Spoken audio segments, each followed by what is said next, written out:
प्रमिला गांव से शहर आई थी और 12वीं कक्षा की छात्रा थी। वो पढ़ने में बहुत मेधावी थी। स्कूल के सारे लड़के लड़कियां और टीचर उससे काफी प्रभावित थे। लेकिन एक दिन पूरे स्कूल को पता चला कि प्रमिला गर्भवती है। उस दिन क्या हुआ? क्या सबने गर्भवती स्कूल स्टूडेंट प्रमिला को अपनाया? ये जानने के लिए देखते हैं कहानी गर्भवती स्कूल स्टूडेंट। प्रमिला देखने में बहुत कुरूप थी, लेकिन वो पढ़ने में बहुत तेज थी। स्कूल के सभी लड़के लड़कियों को कुछ भी पूछना होता तो वे प्रमिला के पास जाते। प्रमिला, देखो ना, ये मैथ से हल नहीं हो रहा है। मैडम ने बताया था, लेकिन मेरे कुछ समझ ही नहीं आया। अरे, ये तो बहुत आसान है। इसे ऐसे समझो, आर की बराबर वैल्यू ए के साथ है, आर इक्वल टू ए और बी। प्रमिला, मुझे ये इंग्लिश के वर्ड मीनिंग नहीं समझ में आ रहे हैं। आओ मैं बताती हूँ। इस तरह प्रमिला सब बच्चों को उनकी पढ़ाई में मदद करती। बच्चे और टीचर प्रमिला को बहुत पसंद करते थे, लेकिन कोई ये नहीं जानता था कि प्रमिला का घर कहाँ है और उसके माता पिता कौन है। स्कूल में जब भी पेरेंट्स मीटिंग होती तो प्रमिला की मौसी उसके साथ आती थी। धीरे धीरे कुछ महीने बीत गए।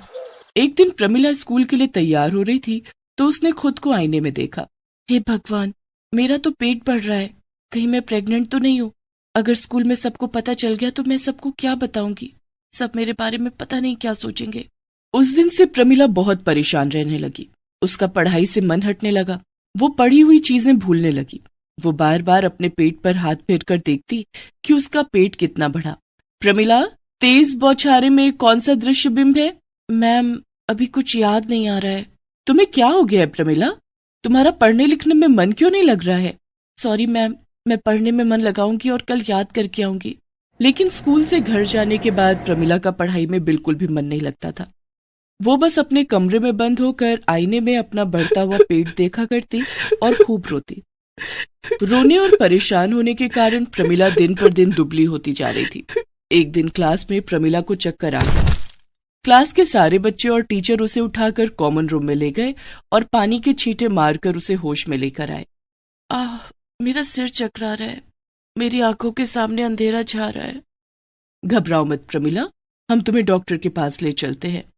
डॉक्टर का नाम सुनकर प्रमिला डर गई और मन में सोचने लगी, कहीं मैं सचमुच प्रेग्नेंट हुई तो प्रिंसिपल मैडम को सच पता चल जाएगा और फिर पूरे स्कूल को पता चल जाएगा। नहीं, मैं डॉक्टर के पास नहीं जाऊंगी। प्रमिला ने प्रिंसिपल से कहा, नहीं मैडम, मैं डॉक्टर के पास नहीं जाऊंगी। तभी किसी ने पास के अस्पताल में फोन करके डॉक्टर को स्कूल में ही बुला लिया। डॉक्टर को स्कूल में देखकर, कोई बात नहीं प्रमिला, तुम डॉक्टर के पास नहीं जाना चाहती थी ना? देखो डॉक्टर साहब खुद तुम्हारा चेकअप करने आ गए। घबराओ मत, तुम बिल्कुल ठीक हो जाओगी। डॉक्टर ने प्रमिला का चेकअप किया। चेकअप करने के बाद डॉक्टर ने प्रिंसिपल से कहा, क्या ये बच्ची शादीशुदा है? नहीं डॉक्टर साहब, ये तो 12वीं की स्टूडेंट है। ये हमारे स्कूल की सबसे तेज बच्ची है। अभी तो इसे बहुत पढ़ना है, लेकिन आप ऐसा क्यों कह रहे हैं? क्योंकि ये लड़की प्रेग्नेंट है। क्या? प्रेग्नेंट? ये आप क्या कह रहे हैं? मैं बिल्कुल ठीक कह रहा हूँ। ये लड़की 4 महीने से प्रेग्नेंट है। इसे अपने खाने पीने का बहुत ध्यान रखना होगा और टेंशन बिल्कुल नहीं लेना है, नहीं तो बच्चे की सेहत पर बहुत बुरा असर पड़ सकता है। अच्छा, मैं चलता हूँ। डॉक्टर के जाने के बाद ये बात पूरे स्कूल में फैल गई कि प्रमिला प्रेग्नेंट है। स्कूल के सभी टीचर और बच्चे उसे नफरत भरी नजरों से देखने लगे। प्रिंसिपल ने बहुत ही रूखे स्वर में प्रमिला से कहा, प्रमिला, मैं तो तुम्हें बहुत अच्छी लड़की समझती थी, लेकिन तुम तो ठीक इसके विपरीत निकली। अब मैं समझी कि क्यों तुम्हारा पढ़ाई में मन नहीं लग रहा था, क्योंकि तुम्हारा मन तो कहीं और लग रहा था। तुम्हें ऐसी गंदी हरकत करते हुए शर्म नहीं आई? तुम्हारे कारण हमारे स्कूल की बहुत बदनामी हुई है। कौन है वो लड़का जिसका तुम पाप अपने पेट में लेकर स्कूल आती हो? प्रमिला रोते हुए बोली, मैडम, आप मुझे गलत समझ रही हैं। मैं ऐसी वैसी लड़की नहीं हूँ। चुप रहो, एक तो गलती करती हो, ऊपर से जबान चलाती हो। तुम्हारे जैसी लड़की के लिए मेरे स्कूल में कोई जगह नहीं है। तुम कल ही अपनी मौसी को लेकर स्कूल आना और अपना लिविंग सर्टिफिकेट ले जाना। बेचारी प्रमिला रोते हुए अपने क्लासरूम में आई और अपना स्कूल बैग उठाकर घर जाने लगी। उसे देखकर स्कूल के सभी लड़के लड़कियां हंस रहे थे। वो देखो, गर्भवती स्कूल स्टूडेंट। इसमें इसकी कोई गलती नहीं, इसका पढ़ने में मन लगता ही नहीं था। सभी जोर जोर से हंसने लगते हैं। प्रमिला अपना स्कूल बैग अपनी पीठ पर लादकर भागते हुए स्कूल से बाहर आ जाती है। वो रास्ते भर रोती हुई जाती है और पैदल चलते हुए घर पहुंच जाती है। अरे प्रमिला बेटी, आज स्कूल में जल्दी छुट्टी हो गई क्या? तू इतनी जल्दी कैसे आ गई? रोज तो तू 4 बजे आती थी, अभी तो दोपहर के 2 बजे हैं। मौसी वो... अच्छा, बातें बाद में कर लेना, अब आई गई है तो गरम गरम खाना खा ले। मौसी ने प्रमिला को खाना निकाल कर दिया, लेकिन प्रमिला खाना नहीं खा रही थी। प्रमिला, क्या बात है, तू खाना क्यों नहीं खा रही है? प्रमिला फपक फपक कर रोने लगती है। मौसी ने उसे गले से लगाकर पूछा, क्या बात है प्रमिला, किसी ने कुछ कहा है क्या? प्रमिला ने रोते हुए मौसी को सारी बात बताई। मौसी, मैं गर्भवती हूँ। आज स्कूल में मुझे चक्कर आ गया था और मैं बेहोश होकर गिर गई थी। प्रिंसिपल मैडम ने स्कूल में डॉक्टर को बुला लिया और पूरे स्कूल को पता चल गया कि मैं प्रेग्नेंट हूँ। प्रिंसिपल मैडम ने कल आपको स्कूल बुलाया है। प्रमिला की बात सुनकर मौसी भी परेशान हो गई, लेकिन उन्होंने प्रमिला को ढांढस बंधाते हुए कहा, तू परेशान मत हो प्रमिला, तुझे स्कूल से कोई नहीं निकालेगा। मैं कल तेरे साथ स्कूल चलूंगी। दूसरे दिन मौसी प्रमिला के साथ स्कूल पहुंची। स्कूल में प्रिंसिपल मैडम के सामने, देखिए शोभा जी, प्रमिला गर्भवती है और ऐसी लड़की को हम अपने स्कूल में नहीं पढ़ने दे सकते। स्कूल में पढ़ने वाले दूसरे बच्चों पर बुरा असर पड़ेगा, इसलिए प्रमिला का नाम इस स्कूल से काटा जा रहा है। प्रिंसिपल मैडम, प्रमिला को स्कूल से निकालने से पहले इसकी सच्चाई तो जान लीजिए। कैसी सच्चाई? दरअसल प्रमिला ने 10वीं तक गांव में पढ़ाई की है। हमारे गांव में लड़कियों की बहुत ही कम उम्र में शादी कर दी जाती है। प्रमिला के माता पिता ने भी इसकी शादी कर दी थी। प्रमिला का बाल विवाह हुआ है। प्रमिला का बच्चा नाजायज नहीं है। लेकिन फिर प्रमिला आपके पास क्यों रहती है? ये अपने ससुराल में क्यों नहीं रहती? प्रमिला के ससुराल वालों की दहेज के कुछ डिमांड रह गए थे, जिसे इसके माता पिता ने पूरा करने का वादा किया था। लेकिन उससे पहले एक हादसे में उन दोनों की मौत हो गई, जिसके बाद प्रमिला के ससुराल वालों ने उसे घर से निकाल दिया। प्रमिला का कोई सहारा न होने के कारण मैं इसे अपने पास ले आई। इसके ससुराल वाले इसे हमेशा इसकी बदसूरती और दहेज के ताने दिया करते थे और मारते भी थे।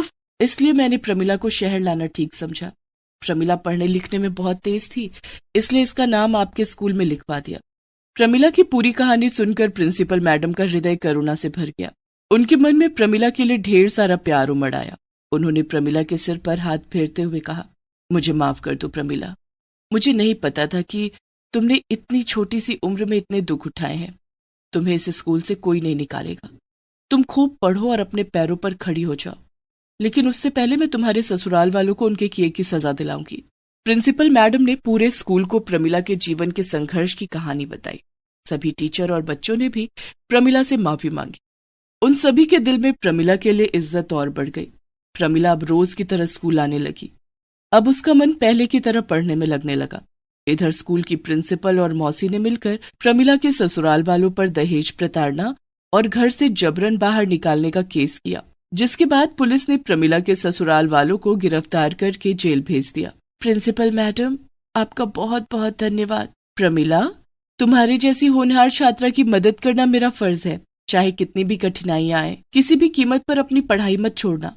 धीरे धीरे प्रमिला का बच्चा पेट में बढ़ता जा रहा था और उसकी पढ़ाई भी रफ्तार पकड़ रही थी। गर्भवती प्रमिला उसी हालत में स्कूल आती और खूब मन लगाकर पढ़ाई करती।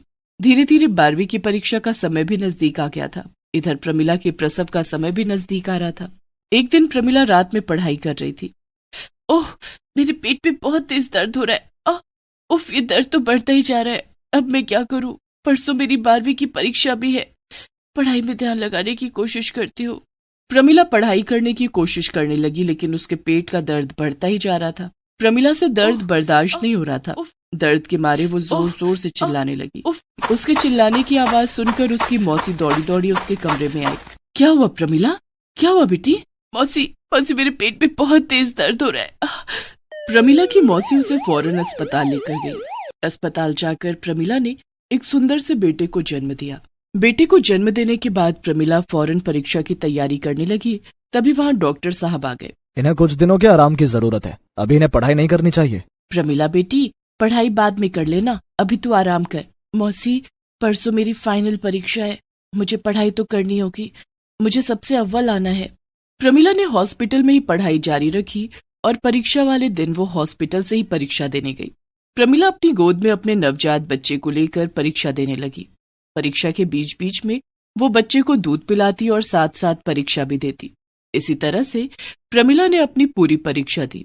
कुछ दिनों के बाद रिजल्ट आ गया और अपनी मेहनत के बल पर प्रमिला पूरे राज्य में अव्वल आई थी। उसे शहर के सबसे अच्छे कॉलेज में दाखिला मिल गया। इस तरह गर्भवती स्कूल स्टूडेंट प्रमिला ने कठिन समय में भी अपनी पढ़ाई जारी रख के सबके लिए एक मिसाल कायम किया। कॉलेज की पढ़ाई पूरी करके प्रमिला ने बैंक में ऑफिसर पद में भर्ती के लिए प्रतियोगिता परीक्षाओं की तैयारी शुरू कर दी। कड़ी मेहनत के बाद प्रमिला की नियुक्ति एक सरकारी बैंक में मैनेजर के पद पर हो गई। समय के साथ प्रमिला का बेटा भी धीरे धीरे बड़ा होने लगा। वो अपने बेटे को भी पढ़ाई के लिए प्रेरित करती।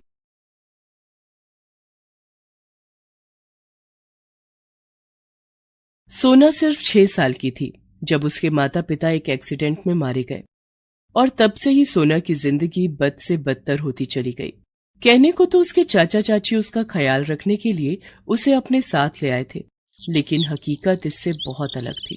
ये देखो, ये महारानी अब तक सो रही है। ए कामचोर, उठ जल्दी से, वरना तेरे हाथ पैर तोड़ दूंगी। चाची, बस अभी उठ रही हूँ। फौरन उठकर खड़ी हो जा। आज पिंकू का बर्थडे है, हम सब पिकनिक पर जा रहे हैं। 1 घंटे में निकलेंगे तो उससे पहले सबके खाने और ले जाने के लिए सैंडविच तैयार हो जाने चाहिए, समझी? चाची, मैं भी चलूं क्या आपके साथ?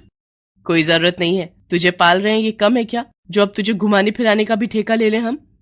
सोना के साथ हमेशा ऐसा ही होता था। सोना को हमेशा से घूमने और नई नई जगहें देखने का बहुत शौक था, लेकिन अपने माता पिता को खोने के बाद से ही सोना के शौक तो दूर की बात है, उसकी बुनियादी जरूरतें भी पूरी नहीं हो रही थी। सुन, ये सैंडविच यहाँ क्यों रखा है? चाची, ये एक सैंडविच मैंने अपने लिए रख लिया था। और ऐसा करने से पहले तूने मुझसे पूछना भी जरूरी नहीं समझा? अगर पूछ लेती तो शायद मैं ये सैंडविच तुझे खाने भी देती, लेकिन नहीं, तुझे तो बहुत अक्लमंद बनना है ना। ठीक है, अब तेरी सजा ये है कि जब तक हम लोग पिकनिक से वापस घर नहीं आ जाते तू भूखी रहेगी। ला, ये सैंडविच मुझे दिलाकर, और रसोई में भी मैं ताला डालकर जाऊंगी। नहीं चाची, ऐसा मत करो, मैंने कल शाम से कुछ नहीं खाया है। सोना रोते हुए अपनी चाची से माफी मांगती रही, लेकिन उसकी चाची का दिल नहीं पसीजा। सभी लोग सोना को घर में अकेला छोड़कर पिकनिक पर चले गए। घर की रसोई पर ताला था और न ही सोना के पास कुछ खरीदने के लिए पैसे थे। सोना रोती रही, लेकिन वहां उसकी सिसकियां सुनने वाला भी कोई नहीं था। रोते रोते कब उसकी आंख लग गई, खुद सोना को भी पता नहीं चला। कहाँ गया वो सब? अरे लगता है वो सब सपना था, लेकिन वो जगह कितनी अच्छी थी। काश मैं वैसी ही जगह पर सचमुच जा सकती। सोना ये सब सोच ही रही थी कि अचानक उसे अपने हाथ के पास कुछ महसूस हुआ। उसने ध्यान से देखा तो वहाँ एक किताब रखी हुई थी जो उसने इससे पहले कभी नहीं देखी थी। अरे ये किताब किसकी है? पिंकू की तो नहीं लग रही, और ये देखने में भी कितनी सुंदर है, लेकिन ये मेरे सिरहाने आई कहाँ से? इसे खोलकर देखती हूँ, इसे पढ़कर कुछ टाइम ही कट जाएगा, फिर शायद भूख भी ना लगे। ऐसा सोचकर सोना ने उस किताब का पहला पन्ना खोला और उसे बड़े ही ध्यान से पढ़ने लगी। उस पन्ने पर एक बड़ी ही खास जगह के बारे में लिखा हुआ था। ये किताब तो एक परी लोक के बारे में है, जहाँ सब कुछ ठीक वैसा ही है जैसा मैंने अपने सपने में देखा था। ये सब है तो अजीब, पर फिर भी बहुत मजेदार है। सोना उस किताब को पढ़ती रही, लेकिन पहला पन्ना पूरा पढ़ते ही वो अचानक बेहोश हो गई, और फिर कुछ ही मिनटों बाद जब उसे होश आया तो उसके आसपास सब कुछ बदल चुका था। ये सब क्या है? हे भगवान, ये तो बिल्कुल वैसी ही जगह है जैसी मैंने अपने सपने में देखी थी, पर ऐसा कैसे हो सकता है? कहीं मैं फिर से सपना तो नहीं देख रही? नहीं सोना, ये सपना नहीं, सच है। तुम हमारे परीलोक में हो। ये सारी बातें सोना से एक परी ने कही जो उसके ठीक सामने ही खड़ी थी। सोना हैरान थी क्योंकि उस परी ने जो कुछ कहा वो बिल्कुल सच था। आप कौन है? और वो किताब कहाँ गई? मैं एक परी हूँ, यही परीलोक मेरा घर है, और वो किताब वहीं पर है, और असल में तुम भी वहीं पर हो। यकीन नहीं होता तो ये देखो।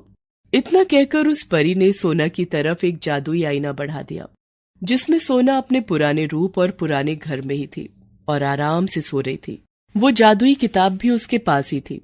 ऐसा कैसे हो सकता है? मैं वहाँ और यहाँ एक साथ कैसे हो सकती हूँ? जादू से कुछ भी हो सकता है सोना। वैसे वहाँ सिर्फ तुम्हारा शरीर है, असल में तुम यहीं पर हो। जब तक तुम यहाँ रहोगी तब तक उस दुनिया में तुम ऐसे ही सोती रहोगी। डरने वाली कोई बात नहीं है। तुम जब चाहे वहाँ पर वापस भी जा सकती हो। अब ये सब छोड़ो और ये बताओ कि क्या तुम यहाँ घूमना नहीं चाहोगी? हाँ, क्यों नहीं, मुझे ये पूरी जगह देखनी है। ठीक है, तो फिर चलो मेरे साथ, तुम्हारे लिए यहाँ बहुत कुछ है। उस परी ने सोना को पूरे परीलोक की सैर करवाई और फिर वो सोना को एक बड़े से महल में लेकर गई। कितना बड़ा महल है ये, और कितना सुंदर भी है, लेकिन यहाँ रहता कौन है? ये परी महल हमारे राजा जी का है, वो वहाँ पर उनका कमरा है। अच्छा, तो चलिए ना, मुझे राजा जी से मिलना है। हाँ, पर पहले तुम कुछ खा तो लो, तुम्हें भूख लगी होगी ना।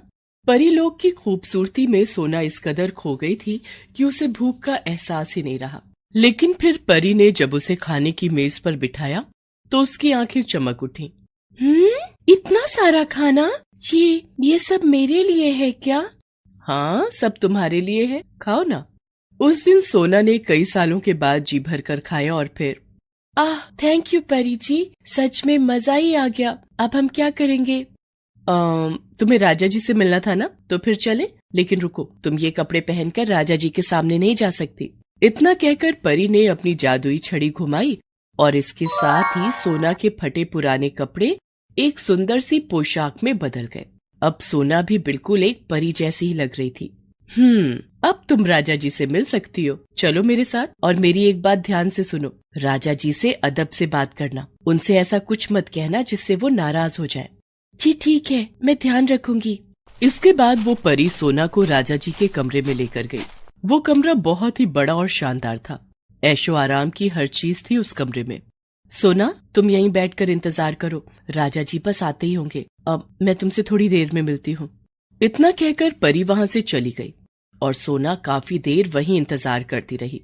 फिर अचानक उसे कुछ हलचल सुनाई दी। कौन है? ये आप है क्या राजा जी?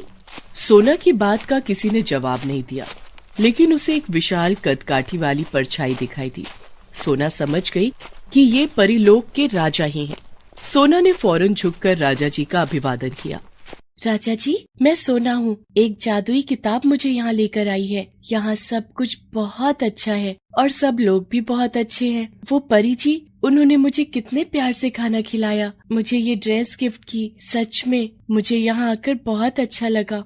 लेकिन अब मुझे वापस जाना होगा क्योंकि मेरे चाचा चाची घर आने ही वाले होंगे। उनके आने से पहले मुझे वापस जाना होगा। नहीं, तुम कहीं नहीं जाओगी, कभी नहीं जाओगी। आपका चेहरा और आपकी आवाज। नहीं, मुझे घर जाना है, अभी जाना है। देखो, तुम रो नहीं, तुम जाना चाहती हो ना, तो ठीक है, तुम जा सकती हो। सोना बुरी तरह से डर गई थी क्योंकि असल में परीलोक का राजा एक राक्षस था जो देखने में बहुत ही भयानक था और उसकी आवाज भी बहुत डरावनी थी। सोना परीलोक में एक पल भी नहीं रुकना चाहती थी, वो बस रोए जा रही थी। राजा ने फौरन परी को बुलाकर सोना को वापस उसके घर भेजने का आदेश दिया। लेकिन राजा जी, अगर सोना चली गई तो आपको उस जादूगर के श्राप से मुक्ति कैसे मिलेगी? श्राप? कैसा श्राप? ये कई साल पहले की बात है। एक बुरे जादूगर ने हमारे परीलोक पर हमला कर दिया था। उसने हमारी रानी परी और राजा जी को मार दिया। तब हमारे राजकुमार जी ने हिम्मत दिखाकर उस जादूगर का मुकाबला किया और उसे यहाँ से मार भगाया। लेकिन उस दुष्ट जादूगर ने जाते जाते हमारे राजकुमार जी को श्राप देकर एक राक्षस में बदल दिया, लेकिन वो इनका दिल नहीं बदल पाया। सच तो ये है कि आज भी अगर वो जादूगर परीलोक से दूर है तो वो इनकी वजह से ही है। अब यही हमारे राजा है, लेकिन ये मुसीबत में है। उस जादूगर के श्राप की वजह से ये धीरे धीरे बदलते जा रहे हैं और हमें डर है कि कहीं एक दिन वो श्राप इन पर पूरी तरह हावी ना हो जाए। मैं समझ गई परी जी, अब आप ये बताइए कि मैं आप लोगों की क्या मदद कर सकती हूँ। वो जादुई किताब जो तुम्हें यहाँ लेकर आई, असल में वो किताब हमारी रानी जी की थी, जिसमें हमारे परीलोक का पूरा इतिहास और भविष्य दोनों लिखे हुए हैं और उसी किताब के अनुसार तुम्हें हमारे परीलोक की अगली रानी बनना है। क्या? मैं? नहीं, आपको जरूर कोई गलतफहमी हुई है। मैं वो नहीं हूँ। नहीं सोना, उस किताब ने तुम्हें खुद ढूंढा है। इसका मतलब यही है कि हमारे परीलोक का भविष्य अब सिर्फ तुम्हारे हाथों में ही है। तुम एक पवित्र आत्मा हो और यही तुम्हारी सबसे बड़ी खासियत है। वो तुम ही हो जो हमारे राजा जी को इस भयानक श्राप से मुक्ति दिला सकती हो। सोना डरी हुई तो थी, लेकिन वो परीलोक और वहाँ के राजा की मदद भी करना चाहती थी। इसलिए उसने हिम्मत दिखाते हुए परीलोक के राजा से शादी के लिए हाँ कह दिया। और फिर ठीक वैसा ही हुआ जैसा कि उस परी ने कहा था। सोना और परीलोक के राजा की शादी होते ही बुरे जादूगर का श्राप टूट गया और राक्षस बन चुका परीलोक का राजा एक सुंदर नौजवान में बदल गया और सोना एक परी में। इसके साथ ही वो जादुई किताब सोना के असली शरीर के साथ परीलोक में आ गई। रानी जी लीजिए, इस किताब ने ही आपको चुना है और अब से ये आपकी ही है और अब से आप हम में से ही एक हैं। सोना ने उस किताब को माथे से लगाया और उसे अपने पास संभाल कर रख लिया। ये उसके दुखों का अंत तो था ही, साथ ही परिलोक के नए भविष्य की शुरुआत भी थी। Please subscribe this channel.